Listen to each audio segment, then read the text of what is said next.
What an amazing band of patriots. I love this great state.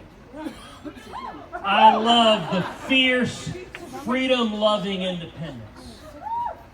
The flinty New England strength. As the Democrats' motto is, live free or run for re-election.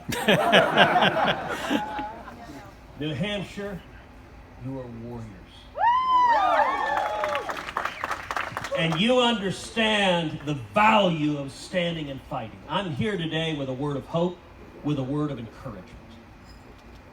I've got two simple messages. Message number one, America is in crisis. Yep. Listen, we know this. The President of the United States shakes hands with the empty air. That's not normal. The President of the United States talks to the Easter Bunny. And I gotta say, you look at the last year and a half, this White House has managed to get everything wrong. It's actually kind of impressive. You would think by dumb luck, they would accidentally get something right. We've got inflation skyrocketing. Price of everything's gone up. The price of food, the price of lumber, the price of homes, electricity, healthcare, gasoline. It's so bad, Antifa can't afford bricks.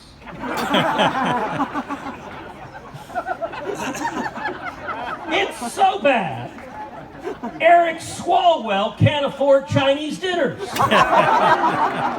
Hello.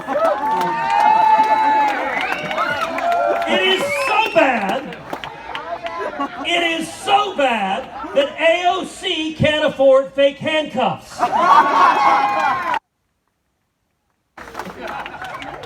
We've got crime skyrocketing, murder rates through the ceiling, carjacking rates.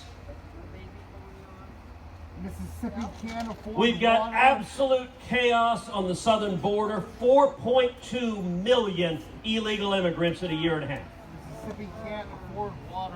And as bad as all the domestic policy is, as bad as the economic policy is, the foreign policy is even worse.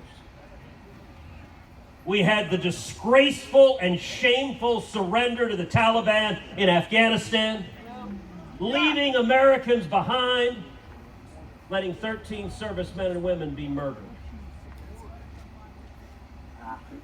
And every single region on earth has gotten worse. Every enemy of America is stronger right now. They've looked to the Oval Office, they've taken the measure of the man, and they've concluded our commander-in-chief is weak and feckless and ineffective. Now, some of y'all might be thinking, you know, Ted, you said you were going to encourage us. You really suck at this. But I told you I've got two messages. So here's the second message. Revival is coming.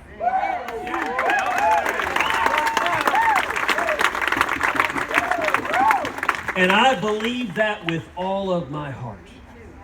As you look across this country, look, one of the great things about politics in American history, there's a natural pendulum sense to it. One party gets in power, they go too far one direction, and the American people say, hold on a second, they pull it on back. The other party gets in, they go too far the other way, the American people pull it on back. There are millions of people looking at what's happening in Washington and going, these guys are bat crap crazy. That's actually a technical medical term. You look it up in the medical dictionary, it's under B for bat. And one of the things to keep in mind also, look, people have common sense. People are smarter than the corrupt corporate media give them credit for.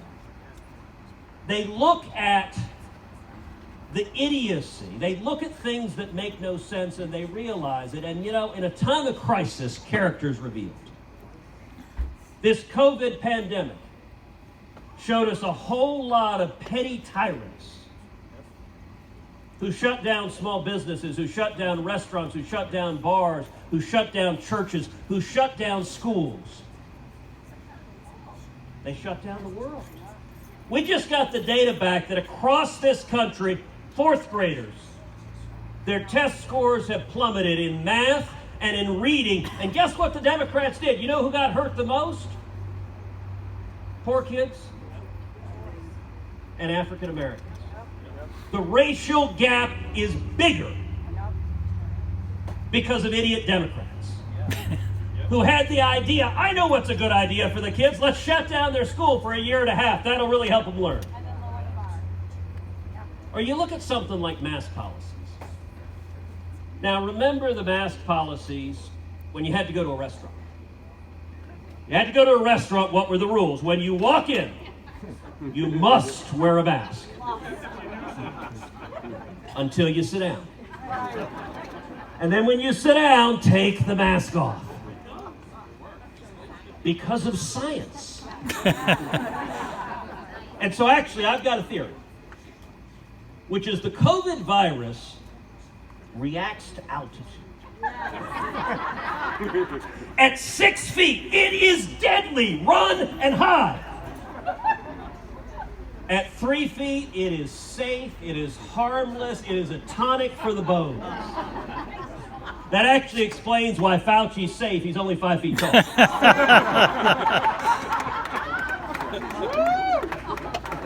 But people see this idiocy and they understand it for what it is. And all across this country, I think people are realizing this doesn't make sense, and I'm here to make a prediction. This November, we're not just going to see a red wave, we are going to see a red tsunami.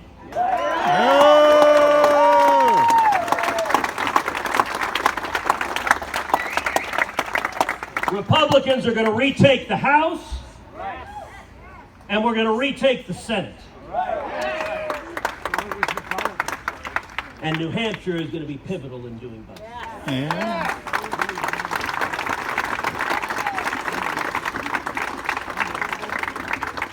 And that brings me to why I'm here tonight.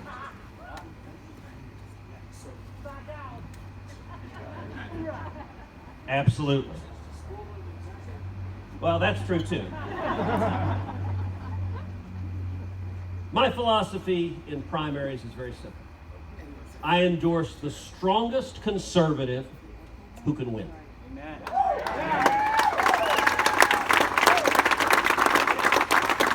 Now, you need both. You need both. You might have a great candidate, but if they can't win, I'm sorry, we got serious things to do and real challenges. The objective is not to just run and lose. The objective is to run and win and save the country. But have you ever noticed in a primary that everyone claims to be a conservative? They all beat their chest. They say, I'm the most conservative soul who ever lived.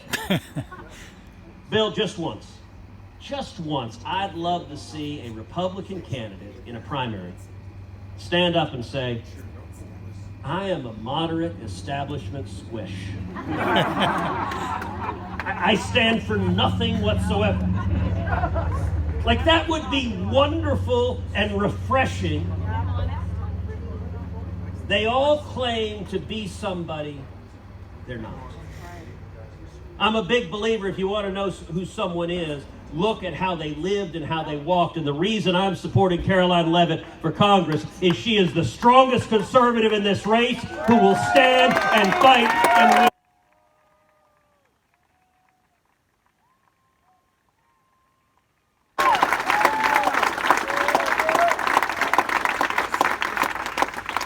And you know who also agrees with me on that?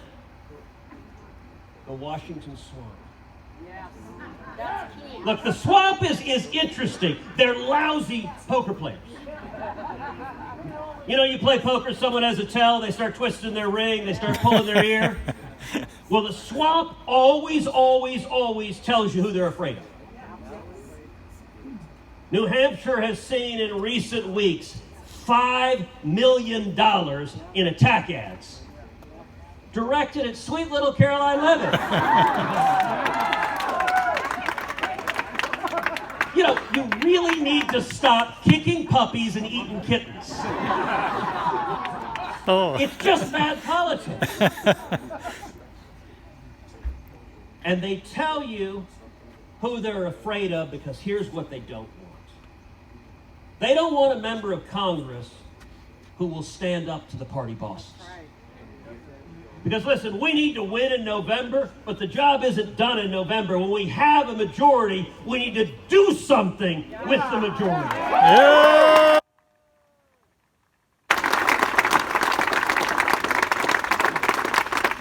We need to stand up and say, we will not sit back quietly while our nation is destroyed. We will not sit back quietly while chaos at the southern border allows an invasion of the United States of America.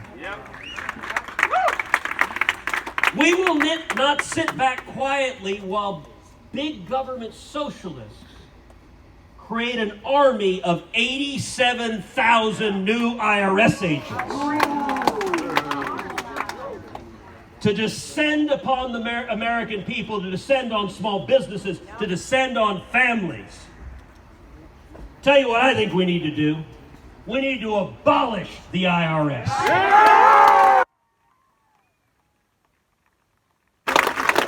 And we need to take all 87,000 of those IRS agents and put them on our southern border.